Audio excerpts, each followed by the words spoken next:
Done it already? I've already just gone straight in. Right, okay, cool. That again. Take 2.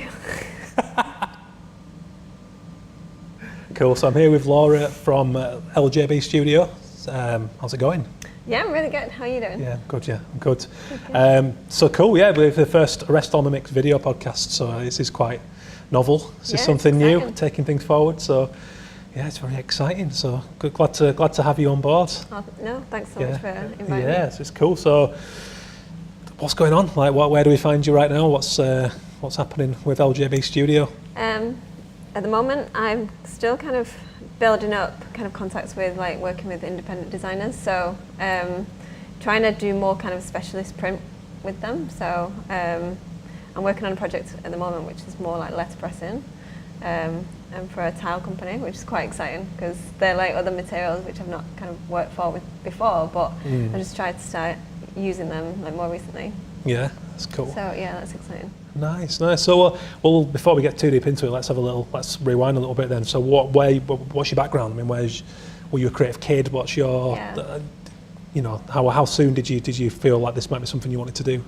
I feel like my background is quite straightforward in the fact that I went to college. I was really kind of interested in all the kind of product design, fine art, fashion, graphics, just everything like really creative, like really interests me. So that just led me on to kind of doing a foundation year at uni. And then I just loved graphics. It was just kind of amalgamation of everything like, creatively, and I just loved that side that graphics could tap into loads of different industries. And then I didn't want to leave, so I just stayed to do the MA in communication design. And again, I just loved every side of like the creative industries.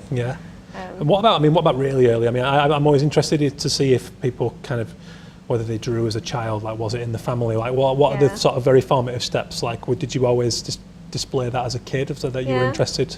I used to draw on the walls with like my mum's makeup, like when I was really tiny. I used to like pinch any kind of drawing material. She'd always say like, if there was like a recipe book or one of her favourite books, I'd end up just drawing like inside it. So I was always brilliant. Like pen and paper. I've always Was it something that was tolerated, or did you ever have to be sat down and be told like, right, you've gone too far? Oh yeah, completely. Like I think there was one incident where my mum had a few people over, so she had like a buffet and like invited friends over. I can't remember what other reason. And my sister had the loft room at the time, and she like really well behaved compared to me. And then in the space of her just having her friends over one night, I just completely destroyed her makeup and just drew on the wall. That's unbelievable. She's always like haunting me with this story of like, Nice. And did the sort of family then just assume that that's the way you would go, like that this was something that had to come out of you? I don't know whether you kind of connect the whole like drawing side from when I was little to kind of creative industries. People don't, do they? I suppose until you go through that process and work out that that's what you love doing and where does that fit in the world. Like, it's not the dumb thing for someone who's not in that world to go, well, that's you can't join the dots so easily. Yeah, I never really thought of being an artist or a designer or anything like that. It never really crossed my mind when I was little. It was just that I really enjoyed drawing.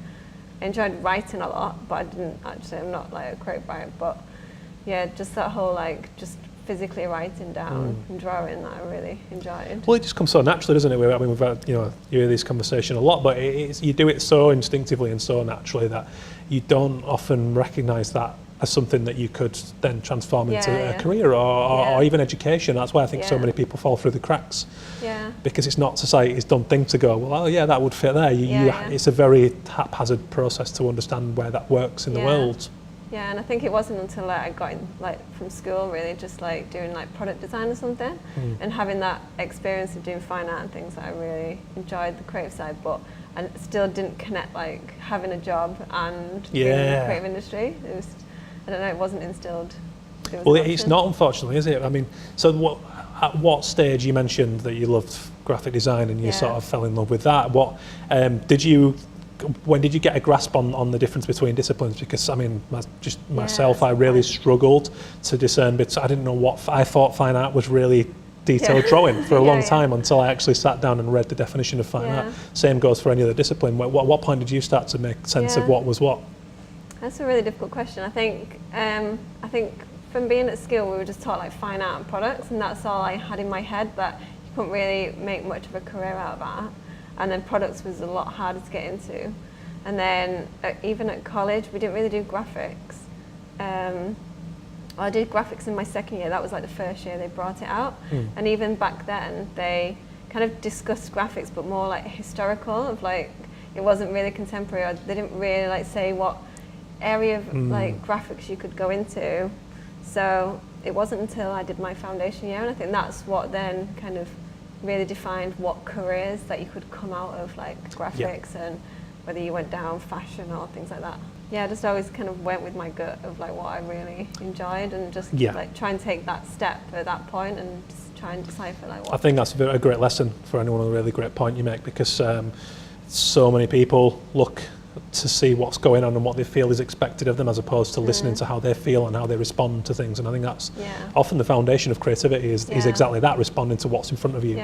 But if you are looking for answers in things that exist, you end up repeating patterns, you know? Yeah, definitely. Yeah, and I think like my mum was always like really supportive, and like, you know, whatever I wanted to kind of go into when I was younger, like she really encouraged. Yeah. Which is like a blessing, really, just to be able huge part of it. Yeah. Without encouragement, be that a friend, be it family or peers, it's God, we spend a lot of time in our heads in this industry, you know, and the doubt is always there. So it's a great way of offsetting that. Yeah. I think. So LJB Studio. So what were the kind of steps into that happening? I mean, did you work sort of as a designer in employment? What was the route up to that point? Yeah. So after I graduated university, I did a BA in graphics and a master's, and then it wasn't until like 6 months into my master's where an ex-student from a company in Wales came to give a talk about his work and like what he'd been doing after he left the master's, and he'd mentioned there was a job opportunity, and the fact that I was really specialising my graphics to do with like environmentally friendly graphics, and working with charities. And this company in Wales, actually, that's what they did. They really specialised in that. So I found out the opportunity, there was a job, so I kind of applied. Really lucky that I got it. So then this was like 6 months before I left. So then between me leaving uni and getting a job, I literally had a week to find somewhere to live and move all my stuff. Wow, okay. So then I stayed at that job for about 5 years. I absolutely loved it because it was all to do with, again, working with charities and working with companies that are kind of looking for like social change and environmental policies. So I find that really rewarding. But I think after being there for like 5 years, as much as I loved it, it just wasn't giving me enough anymore, because I just felt like I'd hit that point where I'd learned so much working with similar kind of companies that I wanted to just do something different. Yeah. And there was no scope to do kind of more specialist print, and that was something that really interested me, but I just never had the opportunity to do that. And I guess working for somebody else as well, I never had time to do my own like personal projects. Right, okay. So again, the idea of being able to work for yourself and be able to do them personal projects really interests me, and I just thought after 5 years, I've just got to give it a go. So you mentioned there about your interest in print, which is something now that kind of is an integral part of LJB Studio. Like, let's talk about that. What was the origin of that interest, and how does that work into what you do now? Yeah, I think if I look back at now the projects which I love the most, it was always kind of related to print. And I think it wasn't until I was in my previous job, and it was a brief that I was working with the National Trust, and we did a lot of kind of exhibitions for the different kind of houses, and just the fact that I got to kind of design to kind of be printed on like wood and aluminium. It wasn't until like I kind of experienced a different medium that kind of sparked a completely different interest of like. I think it was that contrast from always working with paper, and then like there was just this new medium. It was like, really exciting that I could just be able to design like an exhibition, which was quite big, and just print it on different materials. So I think even before then, I always wanted to just print on different materials, and I don't know where that kind of interest came from. It was just that whole like kind of more tactile element to it, and I think the way I really want to take the studio now is like to be able to experiment with more materials and like more print processes, because that's what excites me. Yeah. But I think it's not until you do a project which you can really recognise what you actually love to do. So I think it was like doing like the exhibition stuff that I really like doing. Yeah, I mean, I've seen, you know, recent projects you work with Philco and GF Smith, companies that are very much built on the tactile, and actually building that network and understanding the possibilities is quite important, because I imagine that puts you in a position then to go to clients and actually to almost give them a tour of the possibilities and the experiences. Is that something you find the clients you work with are quite open to, and something you're able to implement? I think the more recent clients I've been working with, I think they're more kind of savvy with like what print materials can actually bring to a product.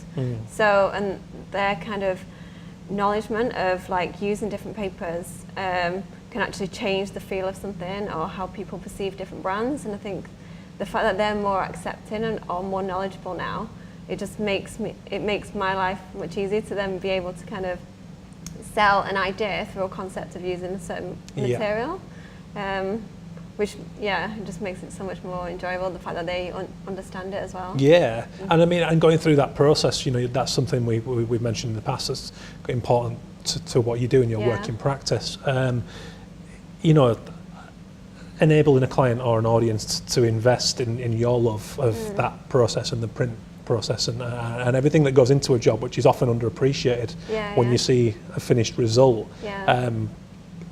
You know, is that something that's really important to you, and how do you kind of convey that to an audience in that so that it's not lost? I guess like I've always been fighting against the fact that everyone just sees the design and not necessarily the print or the actual material stock. And I think that kind of shows with the design that I've been doing more recently, is the fact that I really kind of strip back from the design and just really try and celebrate the material.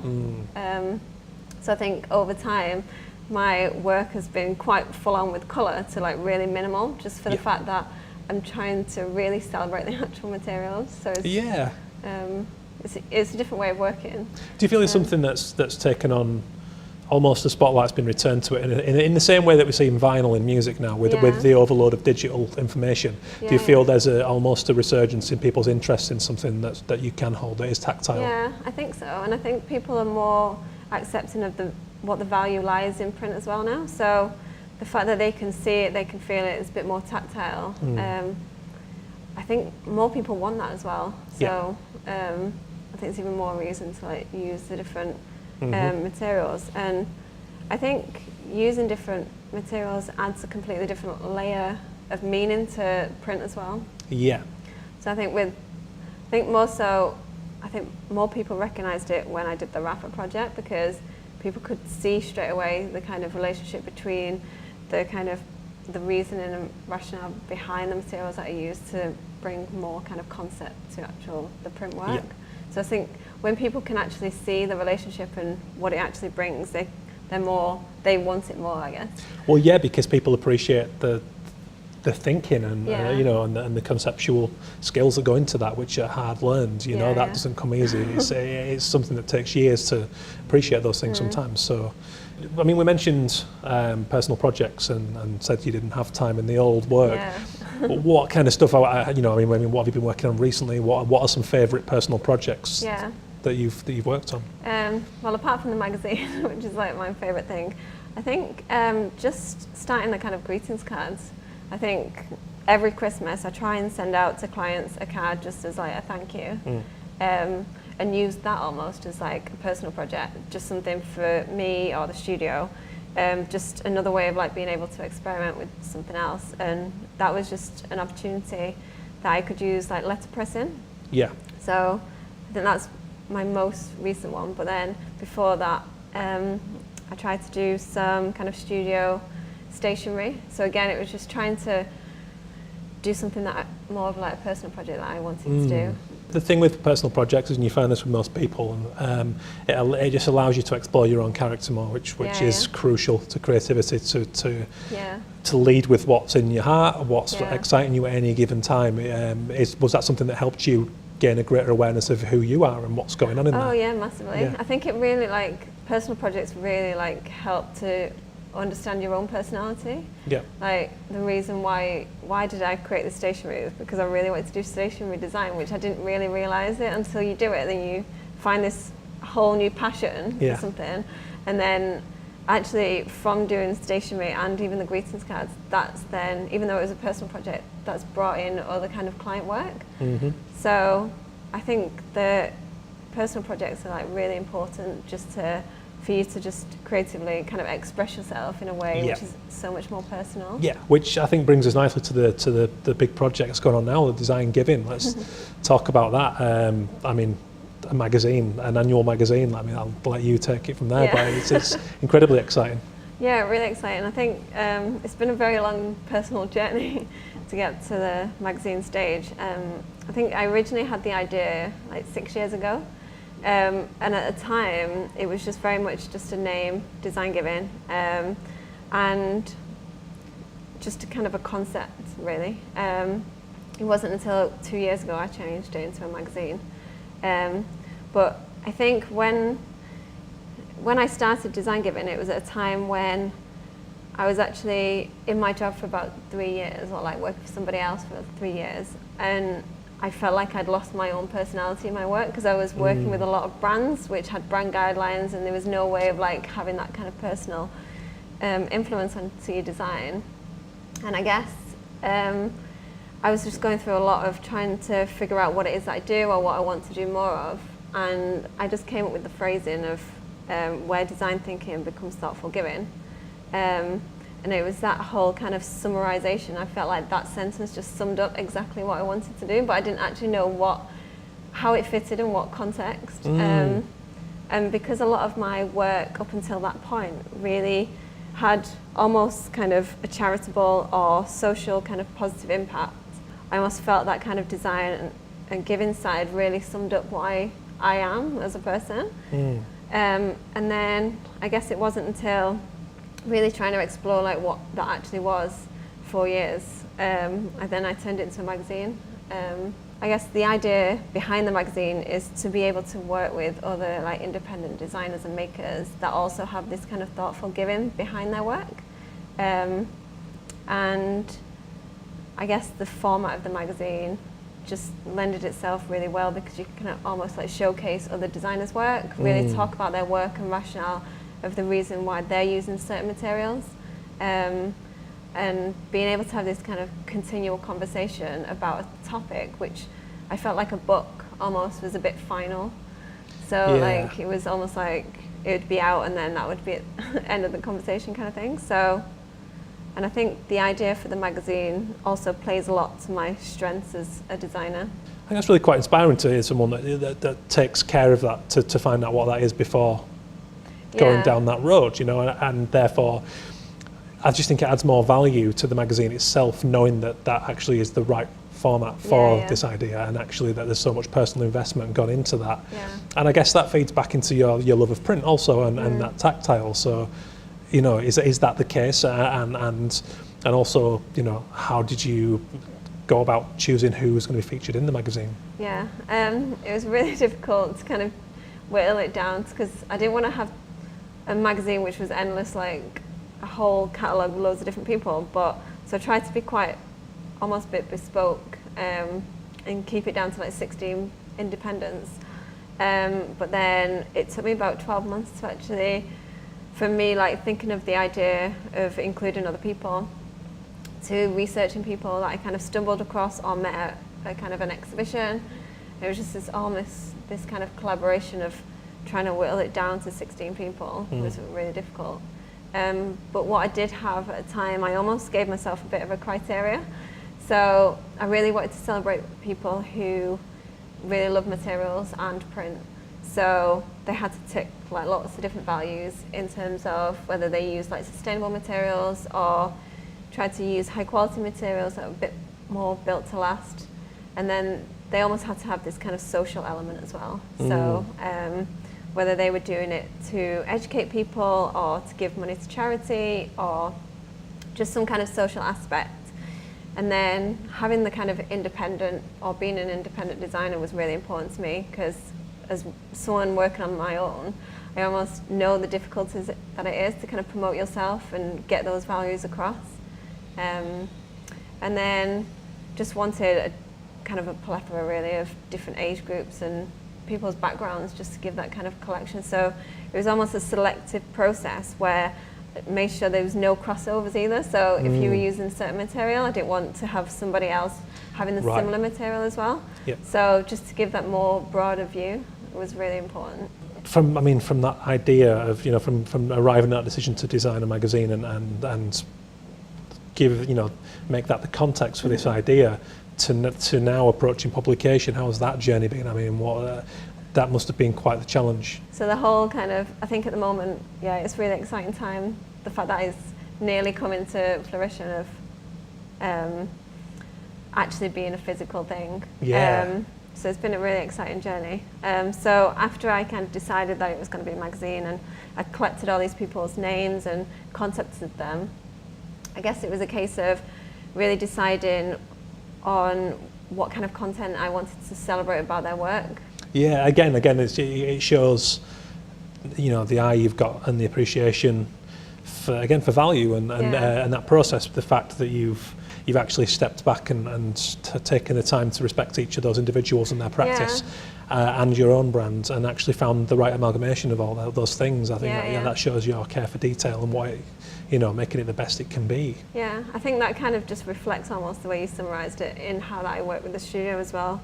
Like somebody might come to me and have an idea of what they want in terms of print or format, and then depending on what they actually want to kind of promote, and sometimes the format doesn't fit, or it should be something completely different. And I think I'm always open to that idea of trying to really fit form with content.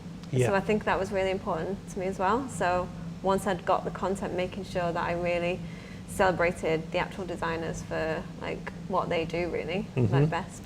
And do you find that most people, in the studio and within, I guess the magazine's your ship, so maybe it's less relevant there, but in the studio work, do you find that people are open to that shift in what they might have initially envisioned? Because as an independent designer myself, I find that most people actually they're happy that you care enough to go and suggest something alternative, and that most people are willing to listen. Do you find the same? Yeah, completely. So if they came with an idea for, they wanted to do a book, but actually a book wasn't sustainable, or it would have been too much more expensive, and you don't really need to fork out all that money, whereas something quite small and just something a bit more kind of tactile, which would give so much more of a kind of impact than a book would have, something quite not like standard kind of format, then they're kind of open to listen to other ideas, which is really great. But I think as long as you kind of prove and show what you have in mind, they can visually see. And I think then that allows them to be a bit more on board with the actual idea about it, because then they can see it and they go, actually, that would work so much better. Yeah, and I guess people feel more loved and more a part of the process, and everyone feels a bit more respected and engaged, which is only ever a good thing for creating something, which is really cool. So, talking about the kind of the values within the magazine, you talked about being kinder to the planet and the well-being of people have been two really crucial aspects of what you're trying to do with design giving. Why does that matter to you, and why should that be considered in design? Yeah, really good question. I think even as far back as I can remember from like university work, the fact that my work's always kind of steered towards like doing design for good, and I think just knowing the fact that you can be able to create something and knowing that it can help sustain our future for future generations, it's just really rewarding. And I've always wanted to, like since I'd set up the studio, I've been really lucky that I've been invited to submit kind of prints for charity exhibitions, and it's such a nice feeling of knowing that you've actually been able to contribute to a charity and be able to feel good about it. I think just that kind of feel good, which I definitely get so much from. It's very powerful, isn't it? The visual communication is especially in this sort of world we live in now, where we've got so much information. It's very important to make the right decisions. I think there's almost a responsibility to do that to a degree. But as you say, on a human level, it's also it's just very liberating and very really powerful thing in that sense. So when can we expect Design Giving? What's the when can we see that on shelves and on laps on coffee tables? So exciting. So the Kickstarter is going to be running from the 17th of May, and then that'll be running for 30 days. And then pretty much all the kind of rewards to do with Kickstarter. So I've done some tote bags and some other kind of printed stationery to go with it. So they're already made. So it's just a case of printing the magazine after the Kickstarter's finished. So probably looking to kind of get a physical copy at the beginning of July. Wow. And that's when they'll all be printed and then ready to kind of, send out. Let's talk about the values, the underpinning 4 values in the magazine. What's going on there, and why is that important? So over the past 6 years, I really wanted to be able to take myself from the journey of coming up with values, which I could almost use as a pinpoint and a focus of like what the kind of magazine like centered around. So the first one was giving time, and that was trying to celebrate designers who make products that have invested time to kind of slow decision make, and trying to use high quality materials that are kind of designed to last and built to last. So again, it's trying to get away from that kind of wasteful society of just making things with such a kind of short shelf life, and that kind of throwaway society. The second value was purpose, and it's trying to celebrate people who design products with so much more of a purpose and a function. Mm-hmm. That with the idea that they're designed to improve people's lives and well-being, really. And then the third one was thoughtfulness, trying to, I guess, look how designers are using materials, but in a more kind of responsible and thoughtful way. So they're not wasting materials, or they kind of use materials which are a bit more sustainable, and trying to celebrate products like that. And then the fourth one is trying to give inspiration. So ultimately, after kind of designers who have designed these products, it's really important to be able to really open other people's minds of like using materials in a completely different way.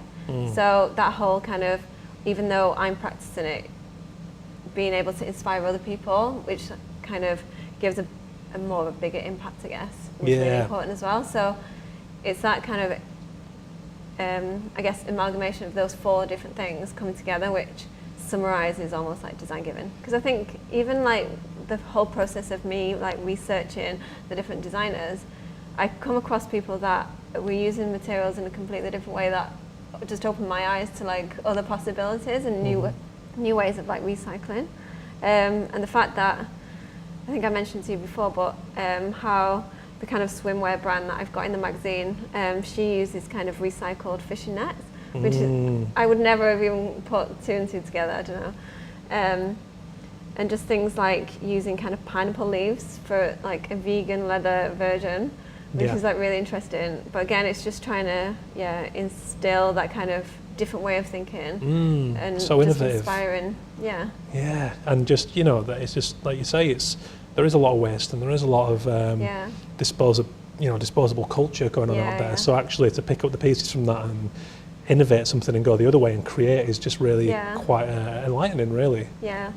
So it's fantastic. I can't really wait to see. So for others who are certainly going to be excited about this, where can they follow the journey? Are you on social? Is it going to be a website? What's the deal there? Yeah, so the website's designgiving.co.uk, but also on Twitter and Instagram.